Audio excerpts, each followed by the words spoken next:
everybody? You guys about ready to get started? Did everybody get pizza? You're supposed to say yes. We ate pizza. Everybody had enough to eat, right? Okay, good deal. Just want to make sure we'll let everybody, and final people take their seat here, and we'll be ready to roll.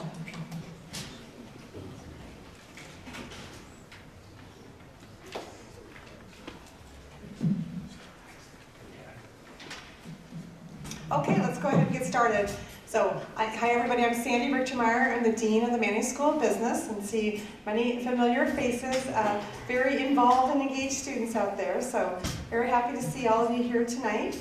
I am so happy to welcome you to the 6th annual DCU Manning School of Business Innovation Contest, and this is in collaboration with Difference Maker. We've been fortunate enough to receive sponsorship for this event and great support from DCU. We're so thankful for this, especially all the mentoring and the direct support provided to the students on many levels. This contest and this event tonight is just one example. In fact, one of our judges, who I'm going to introduce you to in a moment, met with each finalist team one-on-one for 30 to 60 minutes each year, meets with the students one-on-one, does a lot of prep work, so there's a lot of time, a lot of people here tonight devoted and dedicated to your success. This competition is really important to the Manning School of Business. One of our strategic goals in the college is experiential learning, hands-on learning, and this is a great example of that. Participating in events like this, these are adventures that you'll remember your whole life. These are the college adventures that really stick with you. These are the things you can talk about on job interviews. These are the things you can talk about later in life when you're mentoring other people that are reporting to you or other entrepreneurs, because I know many of you will go on to become entrepreneurs. This is right in line with everything that we're about in the Manning School of Business, and the more we can increase these types of opportunities, the more we like to seek that out. So thanks to everybody who's participating and supporting in this event. This event is in collaboration with Difference Maker. Difference Maker is a campus-wide entrepreneurship program focused on engaging all students in creative problem solving, innovation, and entrepreneurship. Since inception in 2012, Difference Maker has reached about 25,000 students. That's a lot. And that's through the various activities, competitions, and events. The impact of Difference Maker shows that the impact and the results are impressive. 20 companies have been formed, $1.3 million has been raised by student teams, and 8 patents have been filed or issued. Those are some pretty impressive metrics, aren't they? So it's great to be a part of something that's been a long-term success, and really excited about those outcomes. And what's really cool about the Difference Maker program too is, as I said, it's a campus-wide program. Anytime we have the opportunity to look at initiatives that spread across the campus to other colleges and also integrate the colleges, that's really what UMass Lowell is about. We really are one of our competitive differentiators for this university, and also for our college, is looking at how things extend campus-wide and how we collaborate with each other. So the big reason why we're here today is to think differently and to make a difference. The DCU Manning School of Business Innovation Contest is a great way to engage all types of students in entrepreneurial thinking. So now I'm going to welcome our judges. I'm going to start right here on my immediate left. And I'm going to introduce our first judge, who is an alum. She has worked at Jeanne d'Arc Credit Union. And actually their names aren't up there, I'm just looking at the screen, sorry. I'll give her name at the end. She has worked at Jeanne d'Arc Credit Union for over 30 years and is the Senior Vice President and Chief Marketing Officer. She's a 1991 graduate of UMass Lowell with a degree in Business Management. Her passion is giving back to the community.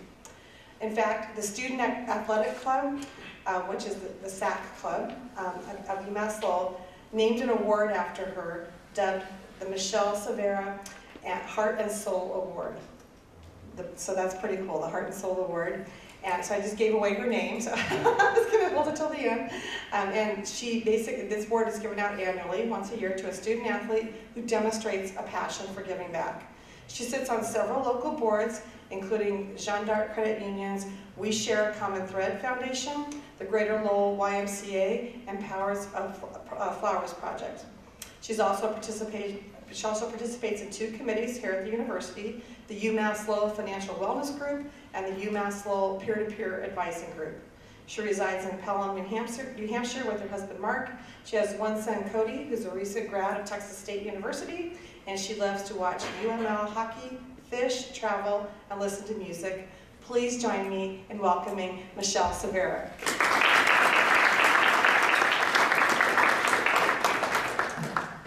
Next to Michelle, we have Vasilios Roussos, and he's the managing director of DCU's FinTech Innovation Center. That's a nonprofit program that supports the growth of pre-revenue FinTech startups. Vasilios has a background in entrepreneurship, venture capital, and product management with an MBA from Cornell University and a bachelor's degree from Brandeis. He focuses on the next point of innovation, partnerships, and in entrepreneurship. And in his role, as I mentioned, is the managing director. It houses the largest community of FinTech startups in New England. And in the center, he is advancing the development of seed stage startups, innovation in the credit union and banking industries, and also the Boston FinTech ecosystem. Previously, he founded and sold an omni-channel tech company and worked in venture capital, digital project management, and investment research at Village Ventures, Dell EMC, and Cambridge Associates. He graduated with honors from Brandeis, and also his MBA that I mentioned he had from Cornell has a concentration in venture capital and operations. So very cool background. Please join me in welcoming Vasilios.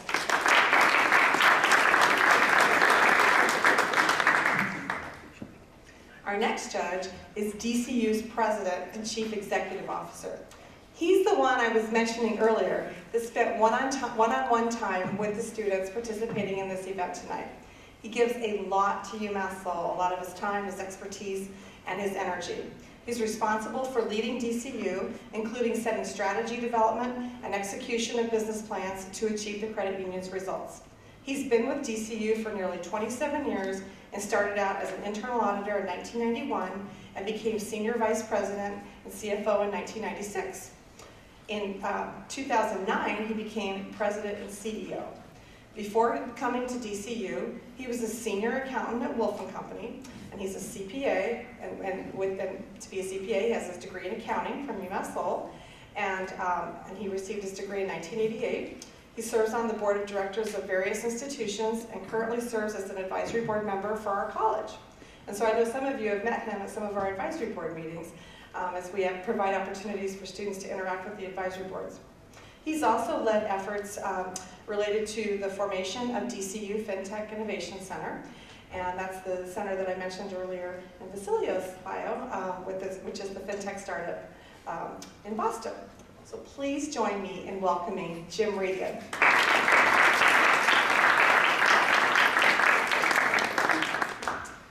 So I think we have everybody here. I want to make sure that I dot all my I's and cross my T's here. Holly's going to make sure we have everything in order here. Okay, so we also want to thank some special people here in the audience tonight. We have David Arugio, and he's back there on the table. Give everybody a turn around and wave. He's the Vice President of Information Systems for DCU, and he's been very involved with recruiting our students and hiring our students for internships. So thank you, David. Tomas Demura, the Innovations Manager at DCU. There he is, right here in the front row. Hello. So, thank you for all of your help. We also have Patty Donald in the back here, who has done a lot of work in helping us support the operations. Everybody knows Patty from the Manny School of Business. And we also have some Difference Maker Fellows in the audience tonight. Oh, I spotted a couple other people, sorry, that weren't in the script. I spotted two more.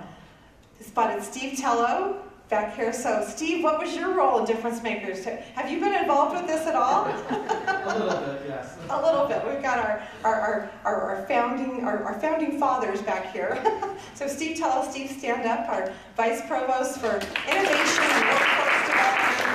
And the graduate school programs, international programs at UMass Lowell, all reported to Steve, and many other things too, right, Steve?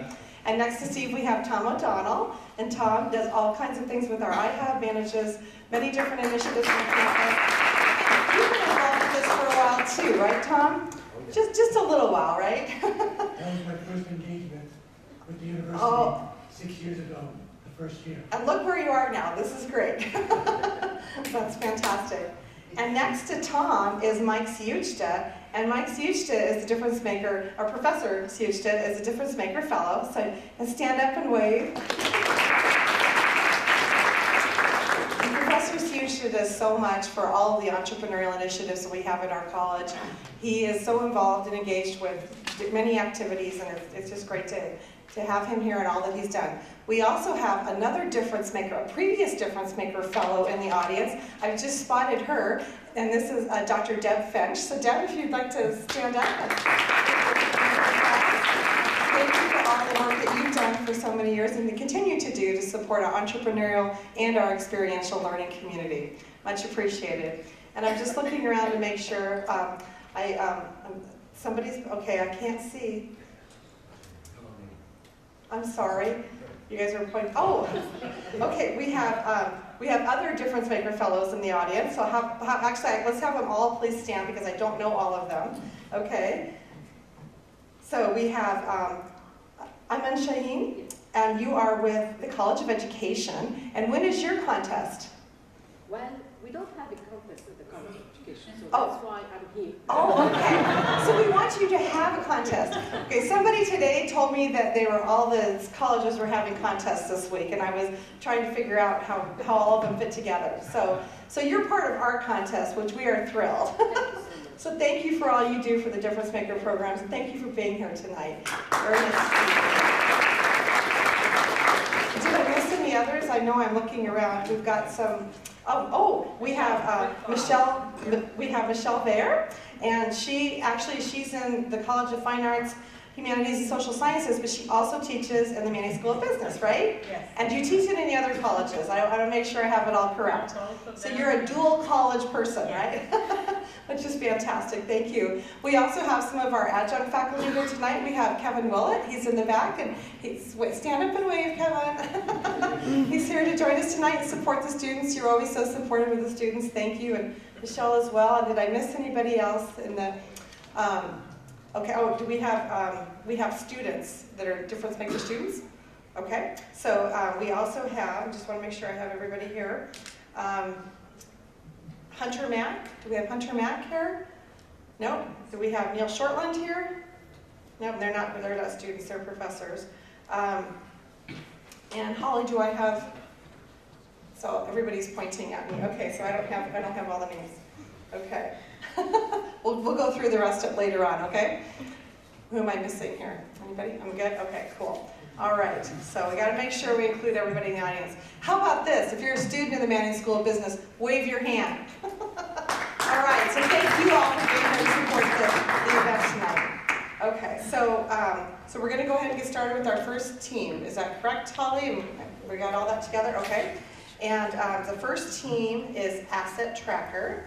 And from the first team, the team members are Christopher Bradley, Michael Gergley, Jared Gerard, Zachary Palmer, and Michael Rivers. And audience, what happens here is they have 5 minutes to give their pitch, and then they have 5 minutes for Q&A. There will be a timekeeper, and they'll get a 1-minute warning. So everybody got the rules down? There will be a quiz on that later. 5 minutes, 1-minute warning, and I'm going to move out of the way here.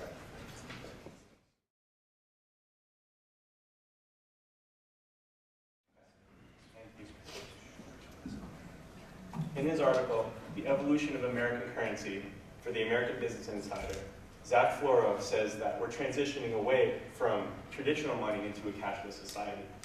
My partners and I have all experienced this firsthand as we've had trouble juggling various mobile and banking apps which hold our various funds. So, in looking to solve this problem, we created our new product, Asset Tracker.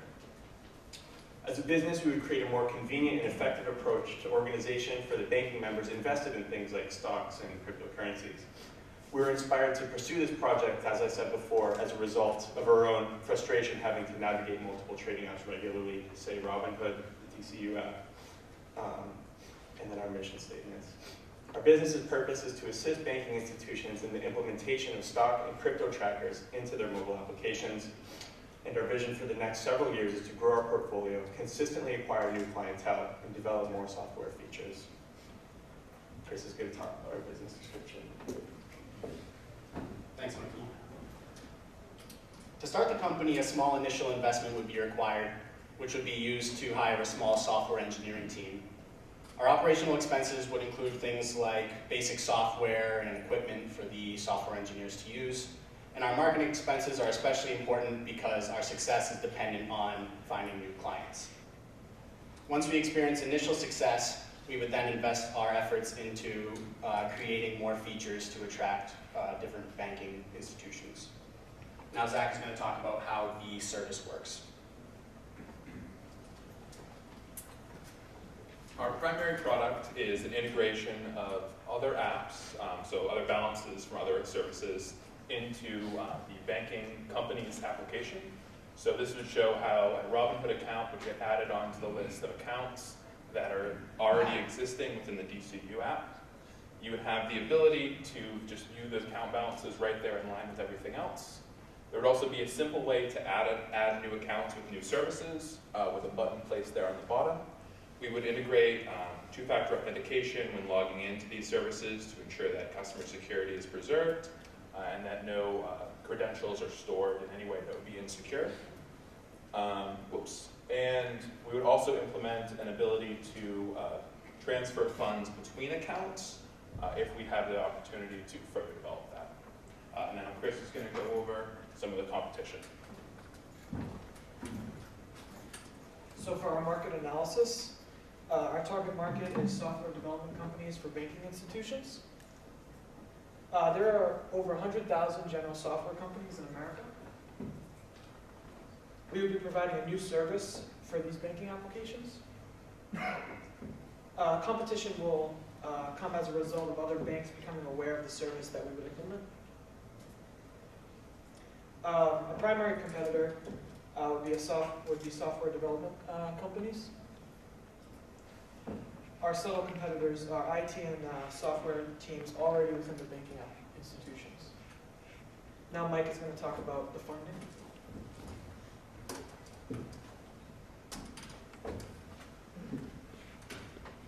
Thank you, Chris. So for funding sources, our business would require some startup funding to invest in a software team and to market our services. Initially, we would seek out angel investors and venture capitalists. However, if that doesn't work, we will take out a bank loan. For our project timeline, we would like to receive funding within 6 months and then form a small software team of software engineers, a handful of them within the next 2 months, and then hopefully begin client work within 1 year. We are the asset trackers, and thank you guys for listening.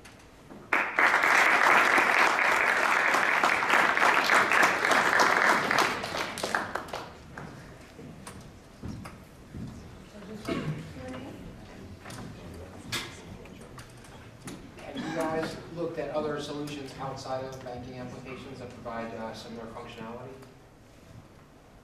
Yes, so like Mint Yeah. is one. We want to integrate that service that they provide into different banks, their own personalized feature, so that it is more convenient for banking members, so that they don't have to use third-party apps to do that service. And so you mentioned also some of the transactional information. So what are your thoughts about that, about adding additional functionality other than information as far as bank balance? Implementing a ability to transfer money between accounts would be very useful. I know from personal experience, having to manage 4 or 5 different apps for all of my banking needs can be very frustrating. And as long as we can do it securely within the app, I think it would be a very valuable addition.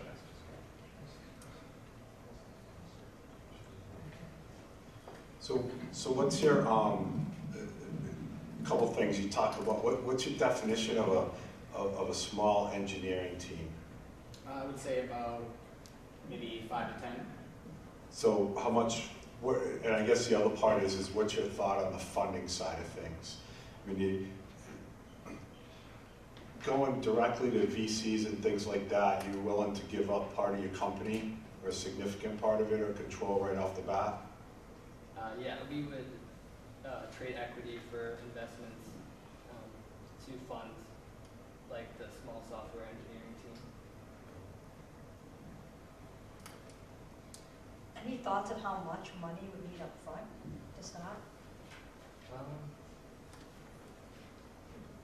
We already have 2 software engineers among us, so there's 2 right off the bat. Yeah, so we would need enough money to cover annual salaries for the software engineering teams, which could range about $50,000 to $85,000 a year. And how do you plan on marketing? Because you said, you know, part of that startup is also the marketing. Yeah, we focus on business-to-business marketing. We would target different banking institutions and financial institutions within the United States, and we would spend all of our money in business-to-business marketing. Hey, what year are you guys? Your engineer, the engineers, what year are you in? Senior. Senior? David, you want to talk to them? Would you say $50,000 to $60,000 a year? You're cutting yourself. You're undercutting yourself based on where the market is. Just to, He said it. Yeah.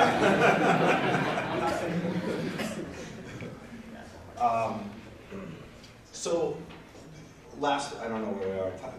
Last question. So you talk about, and you talked a little bit about, you talk about software, and you talk about there's 100,000 software companies out there, but there's kind of key players that provide the core solutions to banks, credit unions, financial services companies. Any research on looking at some of those and some of the players that are in there and how you might get in the door at those places? Yeah, so what our goal as a company would be is to provide new features that banks would want to implement, and so we would spend a lot of money in research and development, and so if we keep developing new features that banks don't have and that they would want to have, that would be our entrance into contracts with these different banking companies. Very good. Thank you. All right, thank you.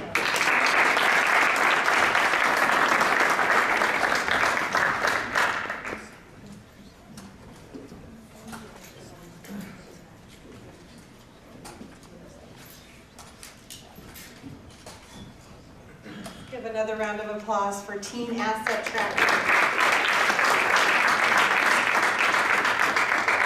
So we might have some fun facts throughout the evening tonight. Guess how many applications we had for this event? Anybody want to guess? Only students get to guess. What's your guess? 3. 3? Well, we have 6 teams competing, so. No, I said 3. Okay, yeah.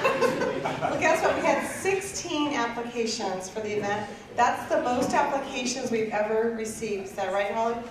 So that's pretty exciting. So that's one of our other key metrics to add to our portfolio of key points. So our next team is ATM Fast App, and that's John Lissac and Conrad Nelson. Please welcome them.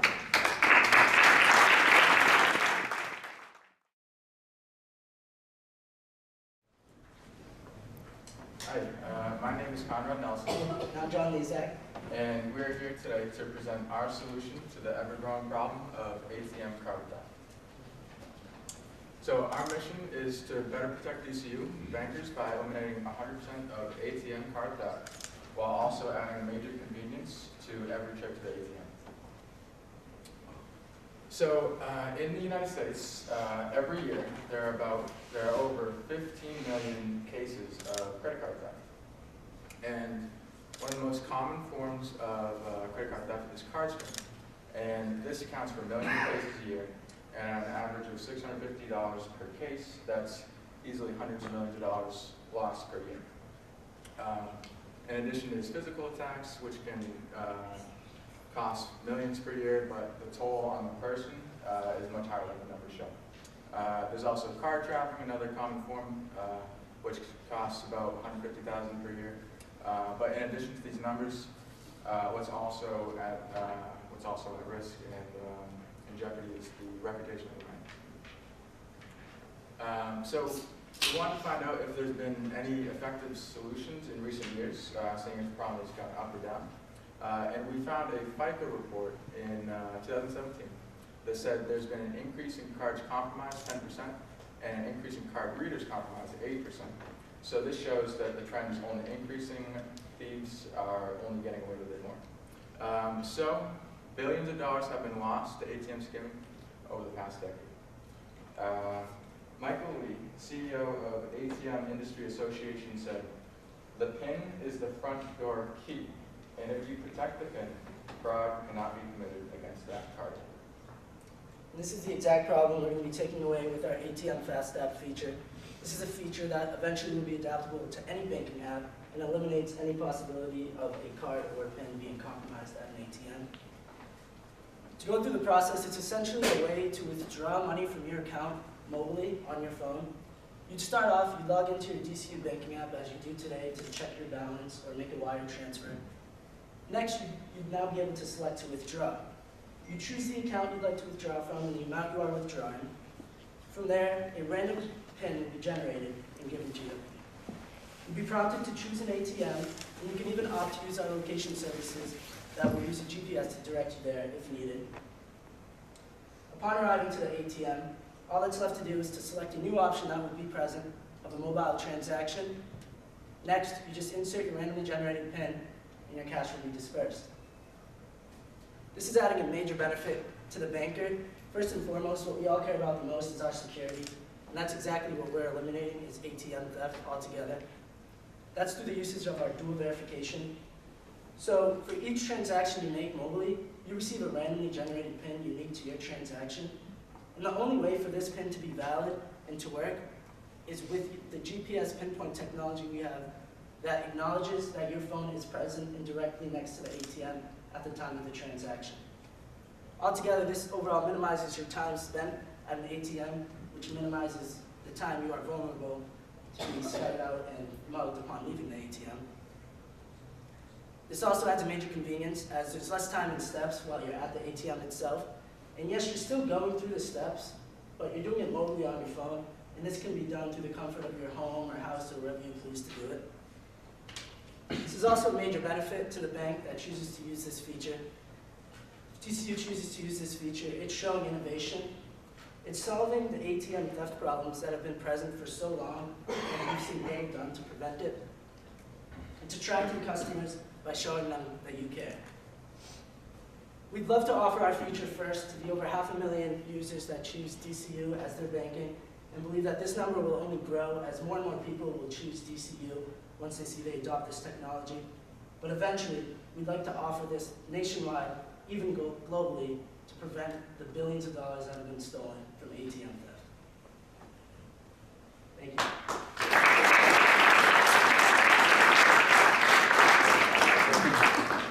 And then when you're ready, we'll start the judges' Q&A.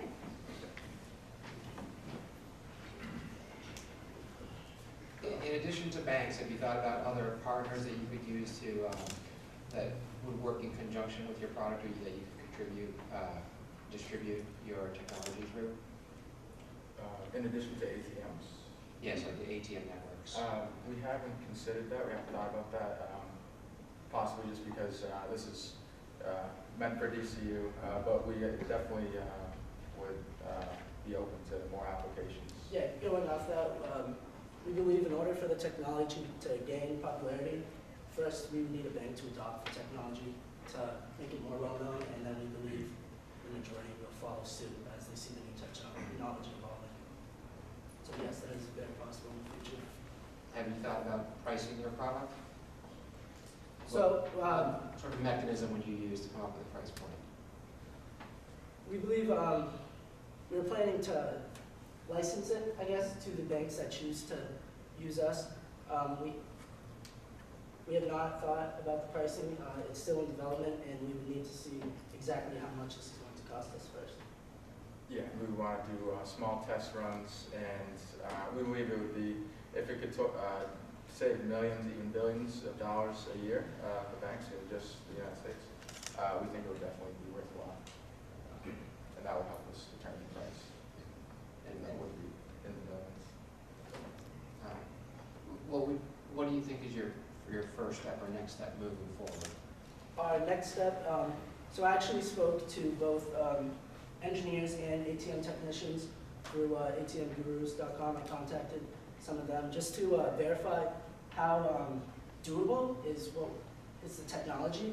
And they both verified that with slight modifications and commands made to the software, that this can be done with, I don't want to say little work, but without major hardware modifications to ATMs or obviously to your app. It's just a software design. So the next step is really to get that software team that can implement this and to get the engineers that we need to put this all together and it works. I do want to compliment you guys on thinking through a solution that doesn't require hardware changes. Yes. Use with the network. Yes, when we spoke to Mr. Regan the first time, our idea was completely different, not completely, but one thing he brought up is like, how are we going to do it if it's possible? That's why I had to reach out to speak with them, and we wanted to do it the easiest way possible while having the biggest effect. Yeah.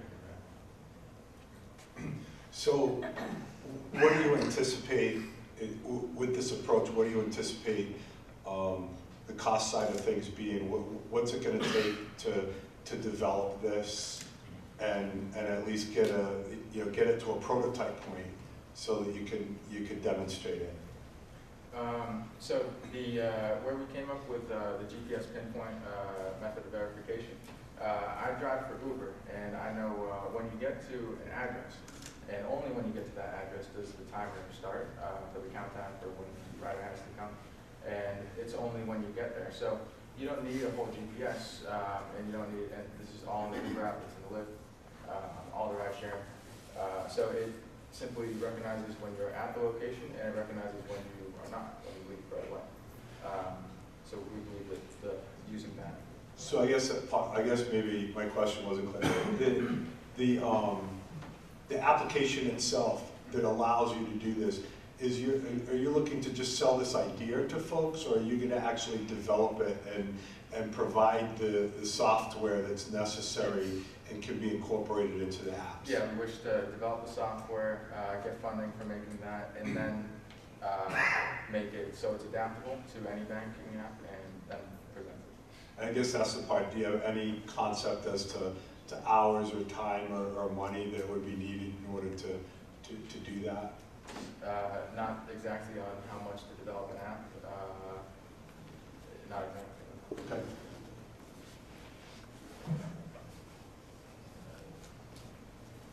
Thank you. Thank you very much.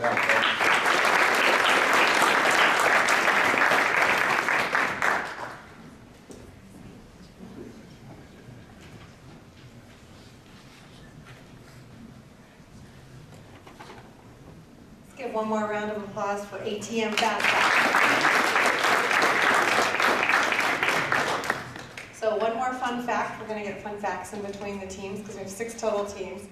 So everyone who participates tonight on one of the semifinalist teams, so the 6 teams, everyone who participates gets $100. Everybody, that's a done deal. So that's pretty cool, isn't it?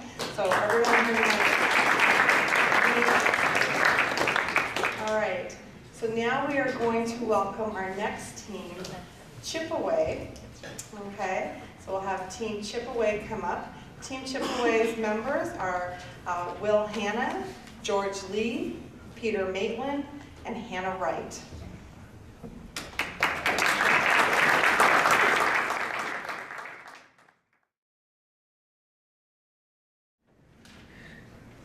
Hello everyone, we're Chipaway, Financial Freedom Faster. My name is William Fulberg Hanna. And I'm Hannah Wright. The problem we're seeking to address is $1.5 trillion of student loans. This has ballooned in recent years due to the increased costs of higher education and is only continuing to grow. The solution that we at Chip bring is daily payments. Daily payments from rounding up your transactions on debit and credit cards, splitting your balloon monthly payment evenly across the payment period, and in the future, an employer contribution to help pay down debt.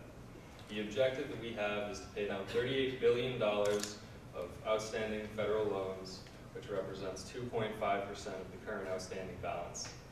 We're targeting this to graduates, specifically those that are in the 6-month period where they're not currently paying their student loans, so that we can educate them and make them more prepared to deal with the financial burden that they have.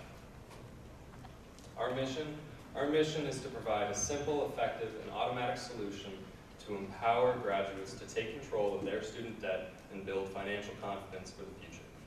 Our vision in 3 years is to partner with banks and lenders, create an install base of 500,000 users, and partner with 500 employers to help out our graduates. Our values are fiscal responsibility, educated decision-making, integrity, and accountability, which we will be helping our users with the use of our app.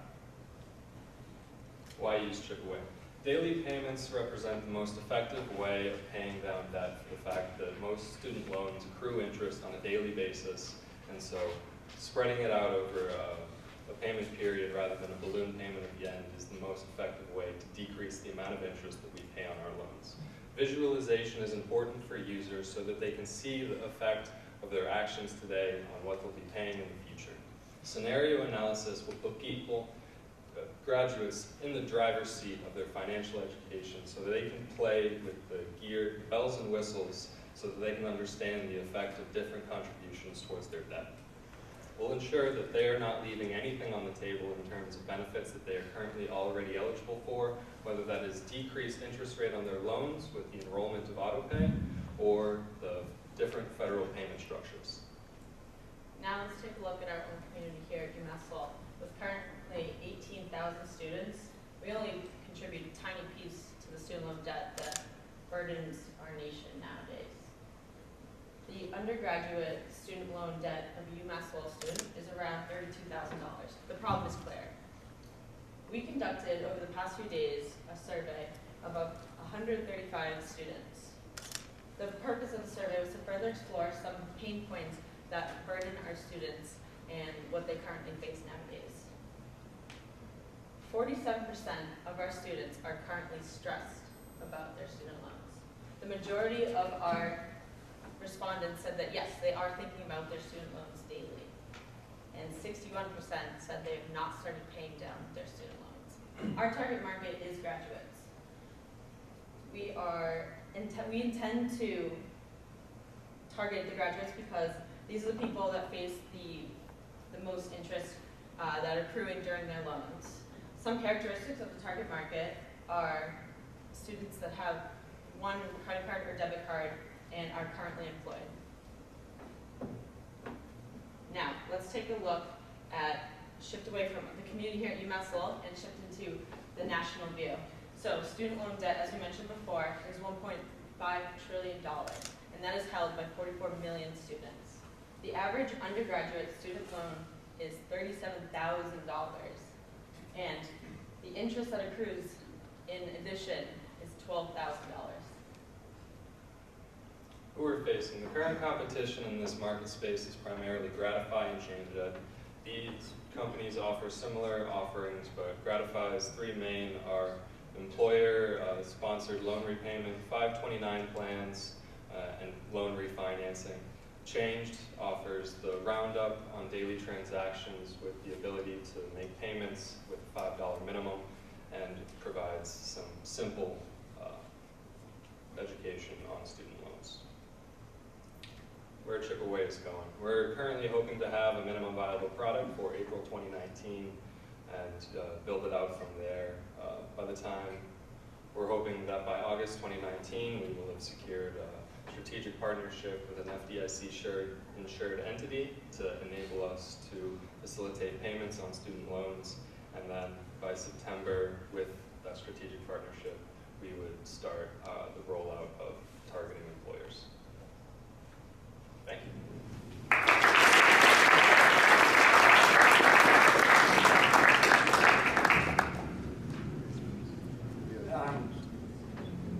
Just a couple questions. So, have you thought about what the average contribution to student loans is for your target user? You mean how much we're thinking that the average user is actually contributing to their loans? Exactly. Ideally, they would be using this as a substitute for their monthly payment, while still paying the full monthly amount. They would be paying it every day. So the average loan is $37,000 with an average interest rate of 5.8%. They're paying just over $400 a month. Rather than paying $400 in a balloon payment, they'd be paying about $13.57 a day, which breaks out the amount of interest and principal that they would be contributing in that balloon $400 payment. So that would be, at a minimum, just transferring over their monthly payments to. And your go-to-market strategy is to acquire all your customers through these business partnerships. Is that correct? Not entirely. We would offer ourselves similar as Gratify in terms of a fringe benefit where employers could make a contribution to graduates' student loans, but we would also have a standalone app where individuals would be able to sign up and pay a subscription fee for access to the automatic daily payments. And how are you guys going to make money on this? We will make money because our costs are relatively low. We have a CEO who's willing to work for free for a little bit. And in terms of the cost structure, what's we're thinking is we would be in line with Changed, which offers $1 a day, or $1 a month, and we could charge slightly over that for the fact that we permit daily contributions. And then Gratify, for the employer contribution plans, charges $3 to $5 per employee based on the number of employees. So we have two different fee structures, and we could even have a freemium where we're charging advertisers for ad space on our app.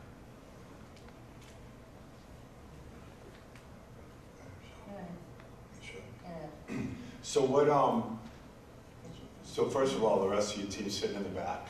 Yep. You didn't want them up there, huh? No. No stage presence.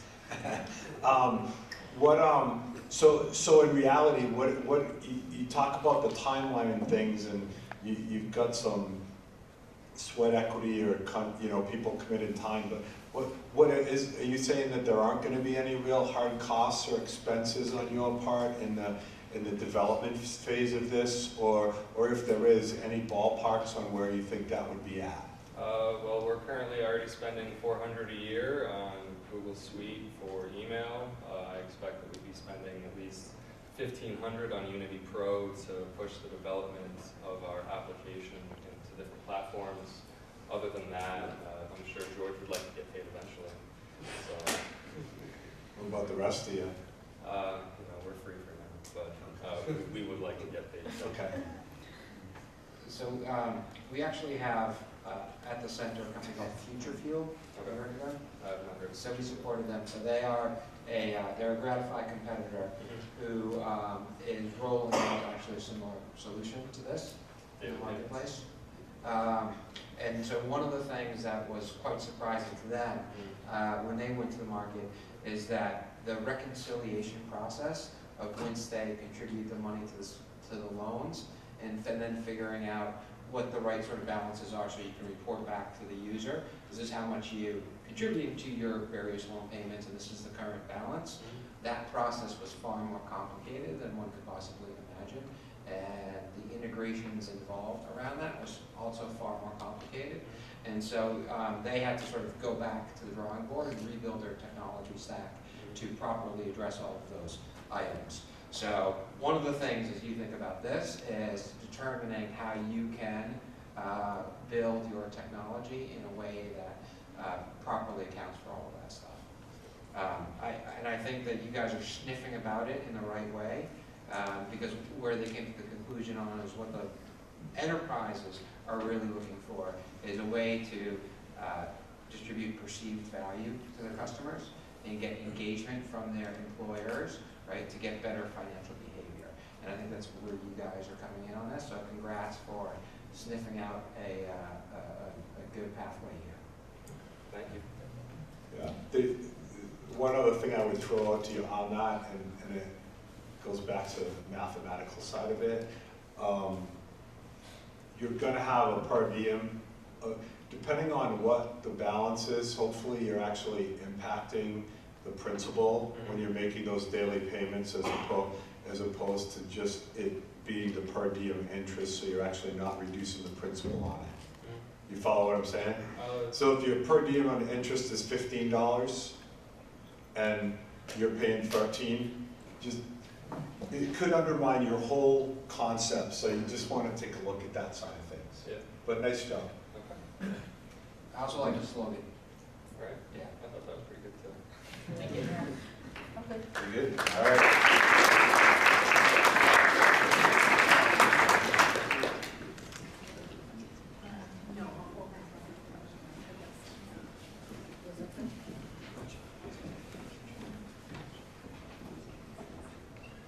Let's give one more round of applause for Chipaway. And before we bring our next team up, I've spotted last year's winners in the audience.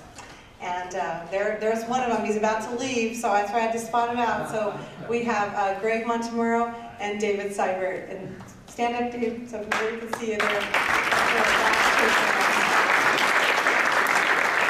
Do we have any other previous year's winners in the audience? No? Okay, well, it's good to see last year's winners supporting the 2018 competition. All right, so the next team we have is Finance 4, that's the number 4, Life, Finance for Life. And the team members are Brett Battaglia, Brian Connolly, and Stephen Saroff. We'll welcome them up.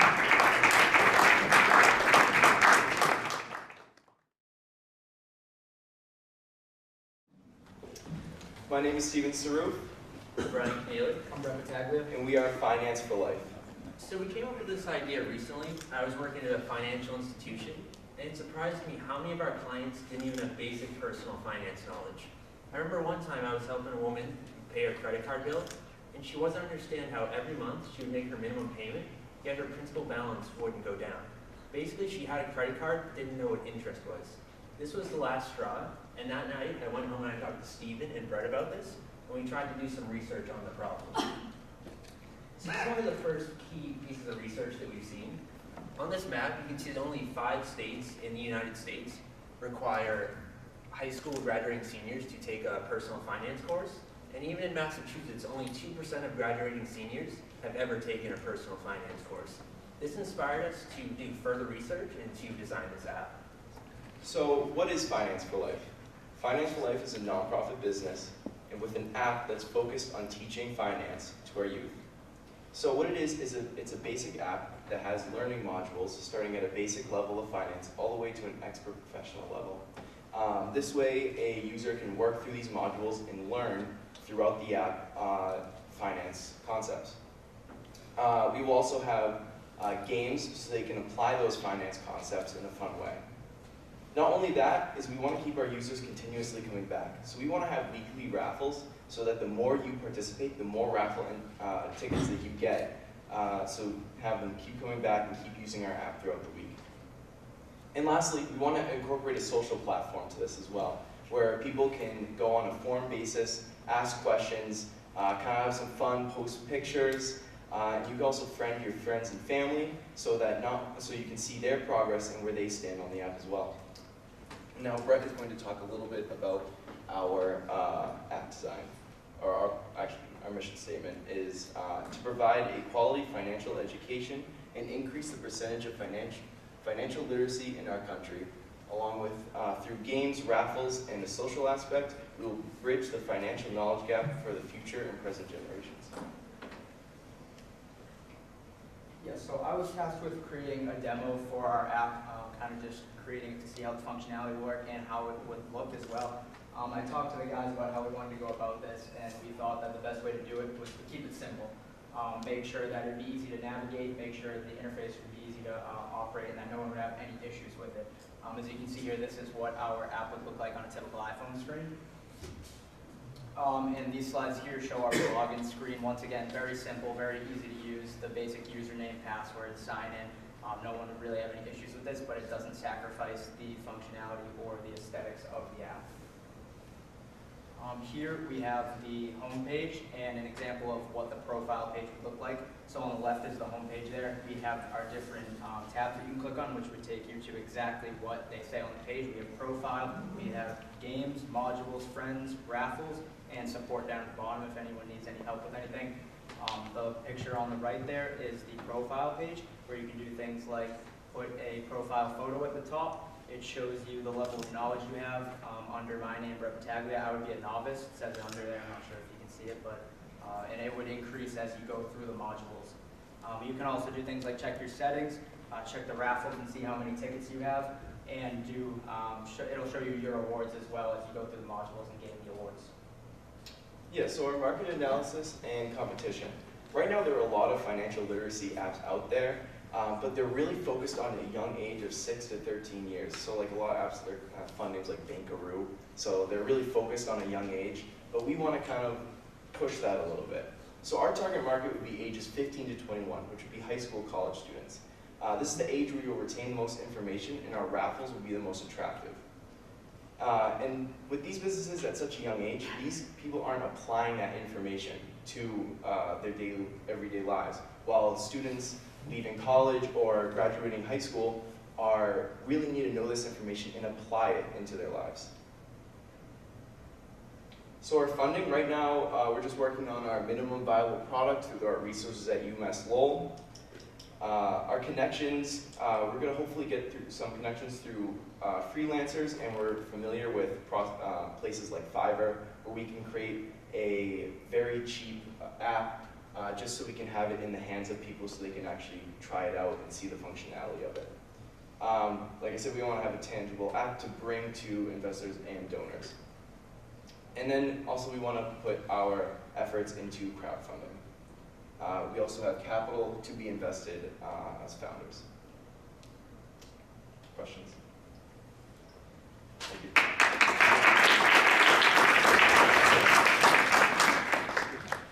Could you walk us through a little bit about how you imagine the game experience to be like and interaction that one would have within a game? Yeah, so right now we kind of want to start with basic gaming because we really want to focus on our content in the modules. So we'd start with kind of like a trivia game where you could play with your friends and family on trivia games that would go through, ask you a question based on all of your learning levels, and you could answer and get points that way.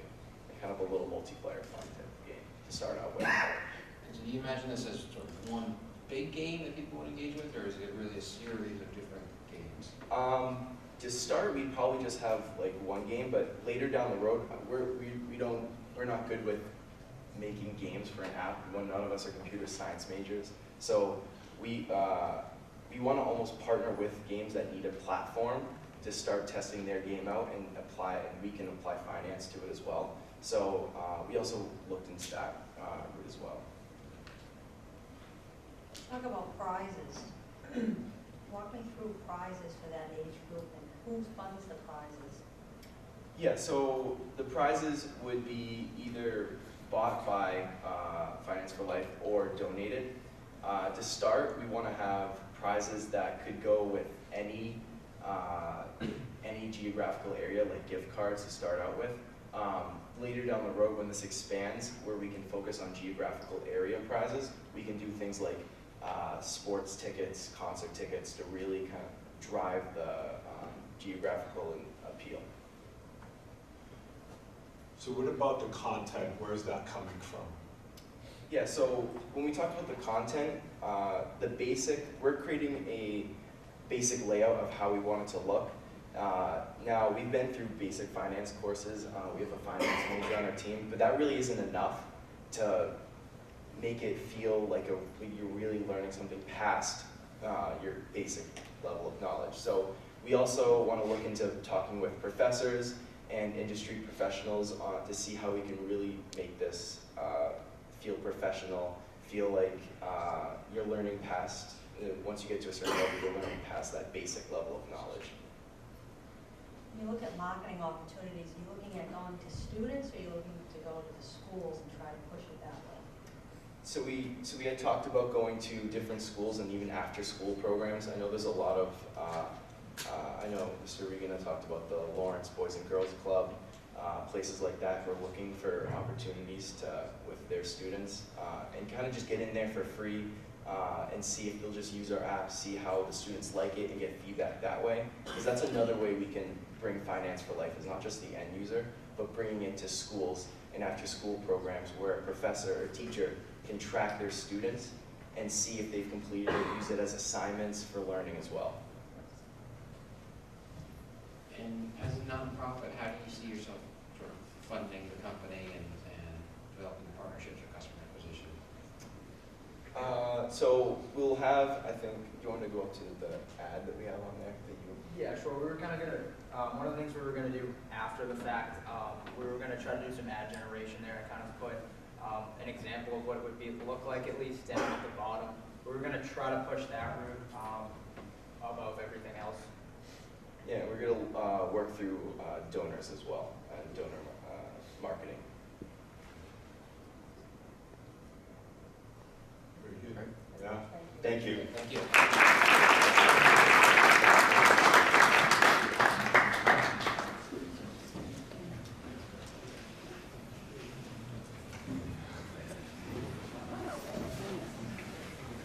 One more round of applause for Finance for Life. Okay, our next team is called Proactive Student. And that is, the team members are Sid Iyer and Saurabh Kulkarni.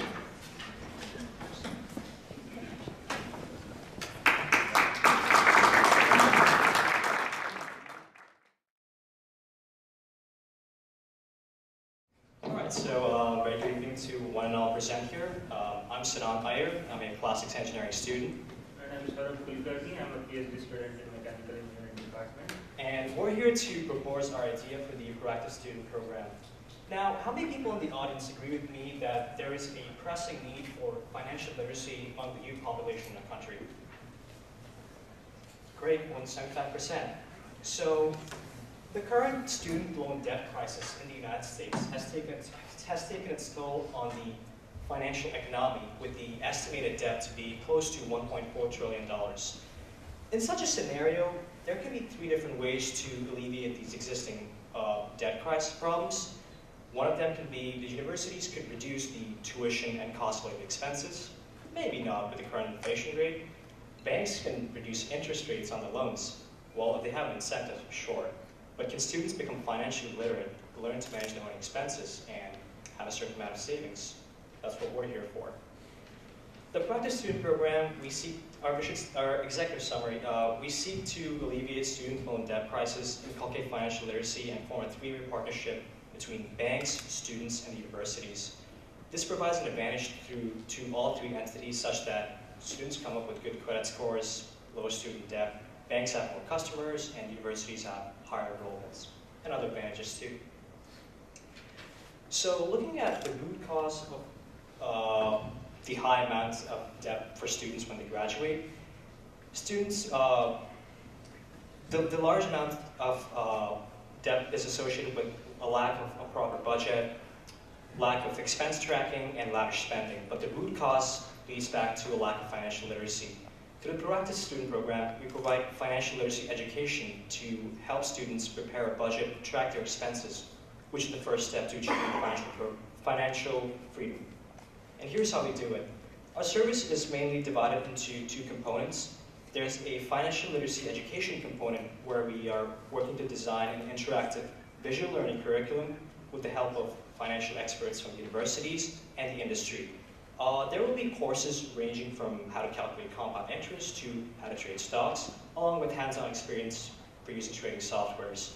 Now, the second component is a Proactive Student Account, which is basically a regular student account, but with a higher interest rate and certain tax benefits, and is also devoid from brokerage, administrative fees, and other minimum investment fees. The funds will be available to utilize by the student, either for education, starting their own business, or for other investment purposes. There could also be special offers, such as a higher interest rate during occasions like Thanksgiving or Christmas, when they get a lot of money from relatives. Moving on to our business model, the revenue will primarily be generated from the financial literacy program and the one-time fee for the proactive student account. The revenue generated will be shared between the proactive student program and the educational institution helping build the program. This is kind of similar to the 529 plans, which are currently adopted in the industry, but it would be without any penalty fees. As tuition fees and other cultural expenses continue to go up in the coming years, we estimate a large % of the student population to be involved in the program. And with more emphasis on STEM, fine arts, and social science related activities in high schools, we believe we can fill the gap in the financial aspect to provide an all-round education. So in our case, the target audience will be the parents of the students, especially high school students. Since they are minors, they cannot legally have a bank account. So parents will be our target audience. And the competitor analysis, we have existing financial literacy programs compared to our programs. The advantages are we have interactive visual learning curriculum. We'll also be training students on using software for investing in stocks and brokerages. And these will be taught by the professors and professionals from the universities and the financial institutions. Coming to the 5 to 9 plans, our plan stands out because we'll not have any penalty fees like the 5 to 9 plans have. And similar to 5 to 9, we'll have the tax benefits. And also there will be no minimum investment or any one-time fees on these accounts. Our timeline we are planning on doing it in 2 phases. The first phase will establish an LLC, and then we'll develop the collaborations between our firm, the universities, and the financial institutes. The phase 2 will be the alpha prototype, which will be the development and testing of interactive curriculum. And going forward, we plan on filing a patent application for the same. So this is our proposed budget for now. We plan on doing a more intense survey on the existing plans and conducting more surveys, talking to students and stuff. And moving forward, we'll be developing the curriculum, as we have already mentioned, and then we'll purchase some licenses for the softwares that we plan on implementing in the curriculum itself. Thank you.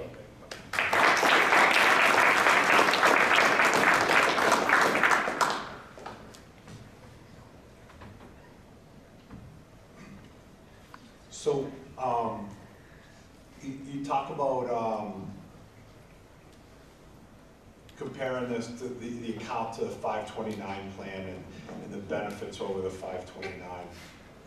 How do you anticipate working around some of the legal challenges related to that side of things? You can elaborate. So the 529 and the penalties and things, because of the tax treatment of it, there's some of those penalties aren't necessarily the institutions, those are IRS penalties. That's right. That are built into the law side of it. That's right. So, I mean, if you look at the existing 5.2 plans, like you said, the penalties, they're either associated if the funds are not used for to enroll the student into that particular educational institution. So ours is kind of flexible in that sense. Like the students can either use that to be enrolled in an educational institution or to start a business.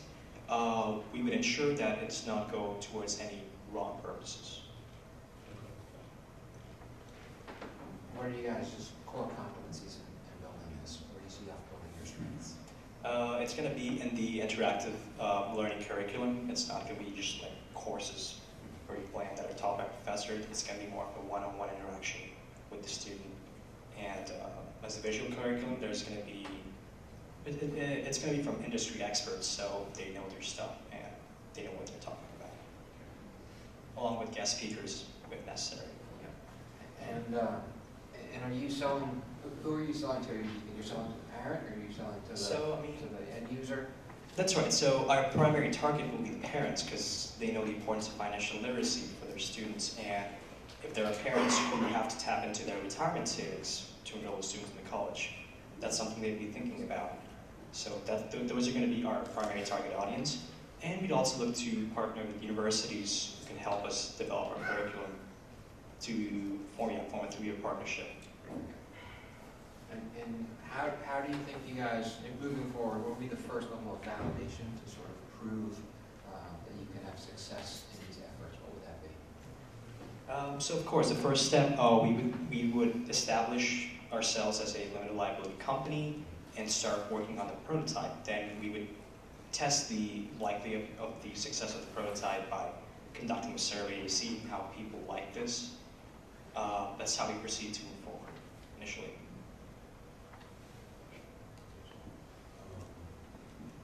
So when you start that with the prototype, which you talk about high school and college, is there one of them that, who you would target? Would it be leaning more towards the high school side of things? Or? That's right. So the sooner the better. So we'd be targeting the high school students predominantly, but we'll seek help from the college institutions in terms of the educational component of the program. All right, thank you very much. Thank you.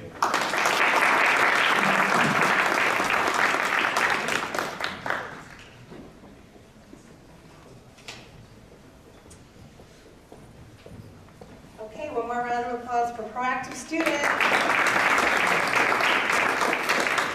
Don't you love events where we're right on time? We're actually not only right on time, we're ahead of schedule, which is very good.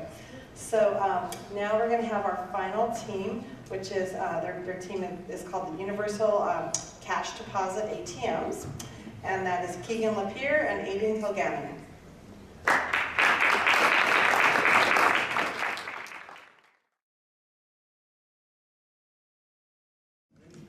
Hello everyone, my name is Keegan Lapierre. And I'm Aiden Kilgannon. And our idea was to create a universal,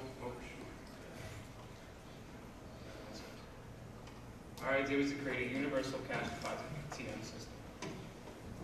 So, Universal Cash Deposit ATM Services looks to provide an all-around service for all banking users. We look to provide everyone the capability of depositing their hard-earned cash into their account at any time from any ATM location.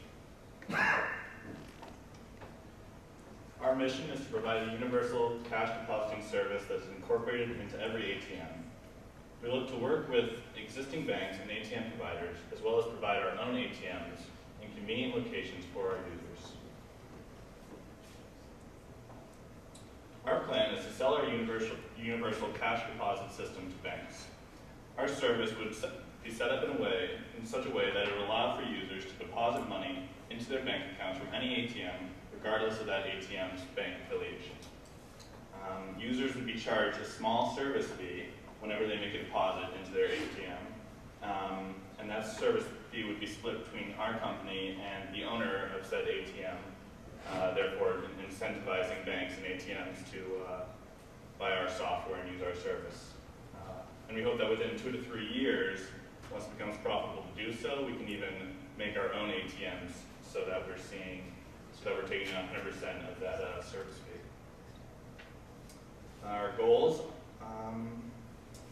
well, our immediate goal is to acquire funding, and we hope to do this through finding investors and applying for business loans, as well as competing in competitions such as this one. Once we acquire that funding, we will then move into the development phase, where we will create the necessary software.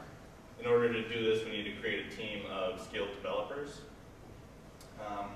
Once we have the software in place, we can then make our business public and form an LLC and obtain any necessary patents or copyrights.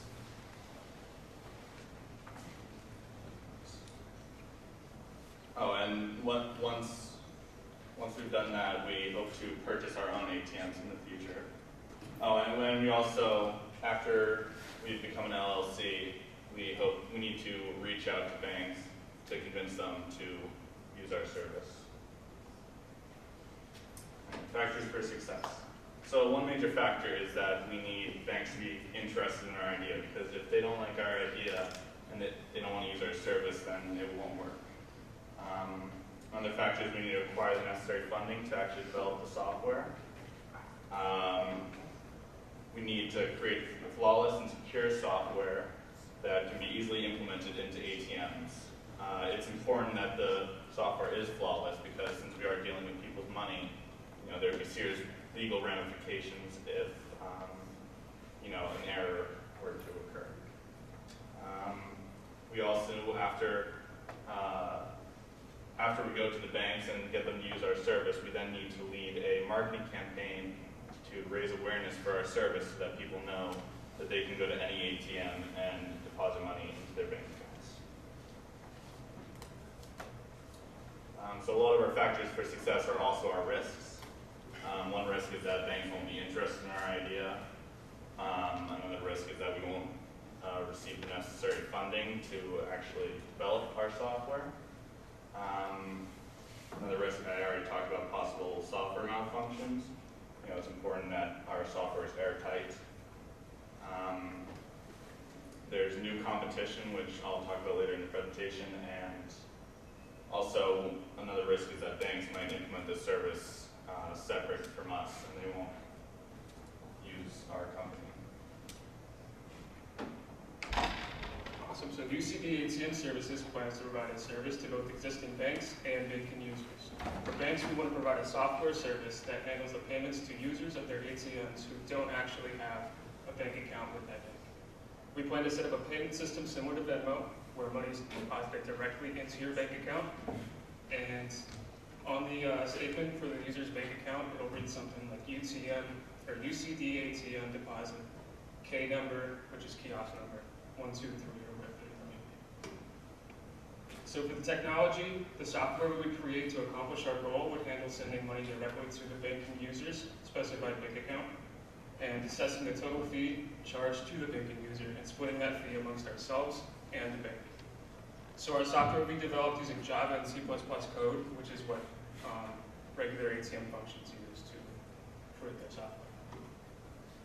So how our service is unique, currently banks with cash deposit ATMs only allow users of that specific bank to make cash deposits into their bank account. Banks have the capability of creating a universal service, however, we haven't seen any do so far. And I'm assuming it's because it may take away resources from them, or it's just not viable. So banks may possibly benefit from a third-party company by gaining revenue from these services without having to do any of the work. For the pricing strategy, we'd set it up to where for deposits up to $60, we would charge a $3 minimum fee, and then deposits over $60, we would charge a 5% fee to the user. So for our market analysis, the target market we aim to attract are individuals who earn cash wages, such as servers, bartenders, and tip returners. Currently, there's 3.7 million of those workers in the U.S. We aim to attract around 20 to 30% of those workers within the first 2 to 3 years of business. And in order to gain that percentage of the target market, we need to have as many banks on our side as possible.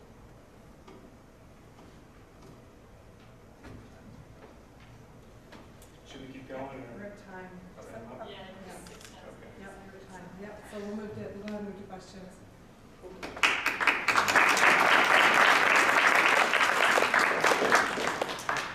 How long do you see development of that software? How long will it take? Yes. Probably around 2 weeks to anywhere from 2 weeks to 3 months, maybe.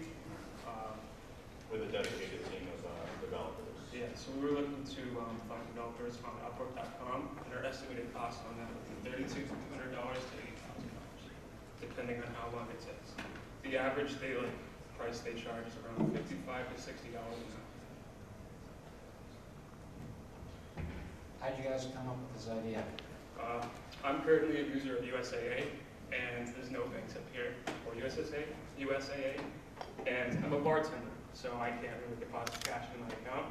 So I'd love to have a service to where I can do that. Have you done any market analysis to see where the dynamics of this is going? Is cash increasing deposits at ATMs? Is it decreasing? I haven't found any information on that, unfortunately. I mean, it's definitely, it's obvious that the world's getting increasingly cashless every year. But there are certain services like bartenders and servers who, there's really not a cashless solution for them yet. So we should get a system in place to help them out and allow them to deposit money into their bank accounts. Would your idea be that the machines are functional as regular ATMs as well as that? Absolutely. Absolutely. Is there any thoughts on, as you took a look at these certain areas or certain places where you would target the ATMs that would have this functionality as opposed to everywhere? Well, specifically in areas where there's a lot of restaurants and bars, obviously, and people who aren't cash really, so probably like lower class towns, I guess. Like, that makes sense? Because they typically handle things with cash more than money.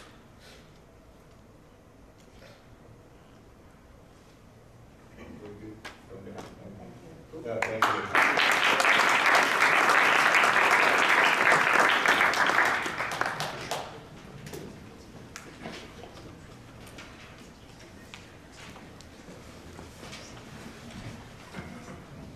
Okay, one more round of applause for our universal cash deposit. That's our last team. So now our panel of very distinguished judges will be stepping out. They won't be making eye contact with anybody. They'll be stepping out into Maloney Hall. We'll go over to an area. They're going to deliberate for 15 minutes, and then we're going to come back here and announce the winners. Okay, does that sound like a plan? So everybody stick around, and please stay and watch the winning team. All right? That's good.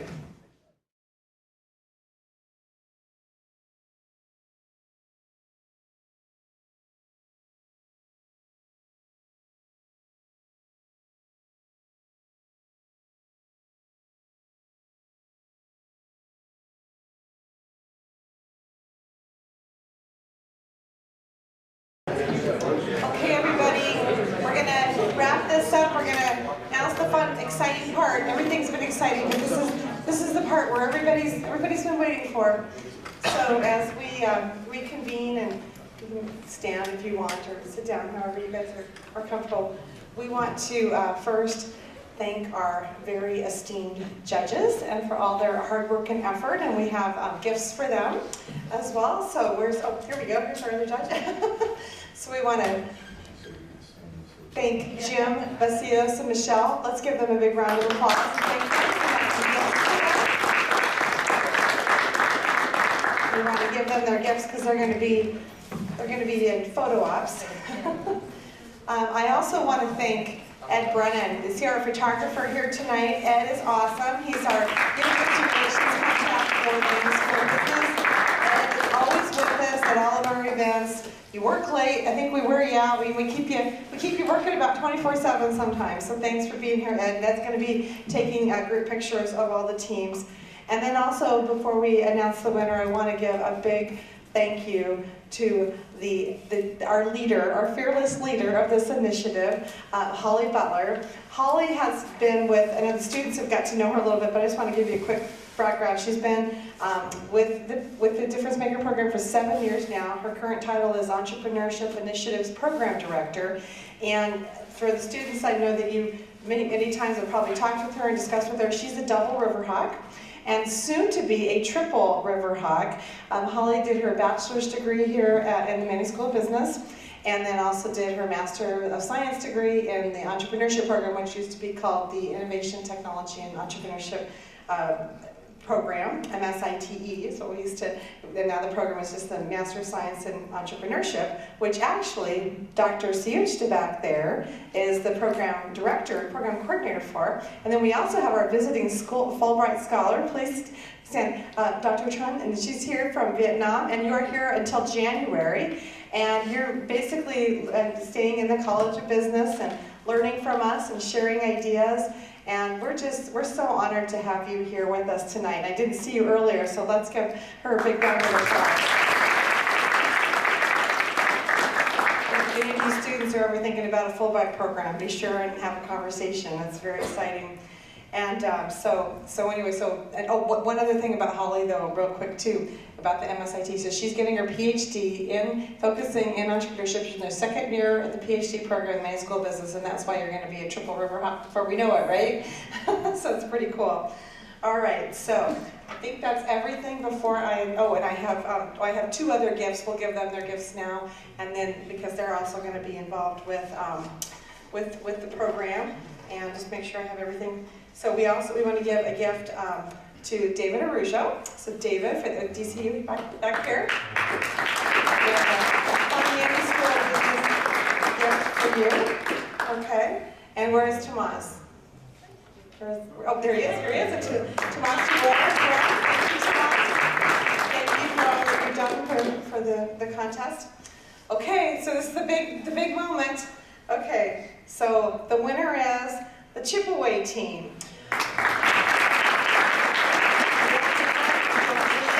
And Hannah Wright. Now, with that, we want to recognize, again, all of the hard work that everyone has put into this. You guys all worked really hard. This is just, especially it's December, you have a lot going on. You got yourselves, you practiced with these projects, you met together, you did all these great things. Everybody's a winner. We have our finalists, we have our winners. We're going to have each group come up and get their picture with the judges. And we're going to go over here. And so what I'll do is, why don't I announce the team? Do you want to have, is there a certain order? Okay. Why don't we start with the asset tracker team and have them go over here with the judges? Does that sound okay? Okay. Well, let's give them a big round of applause for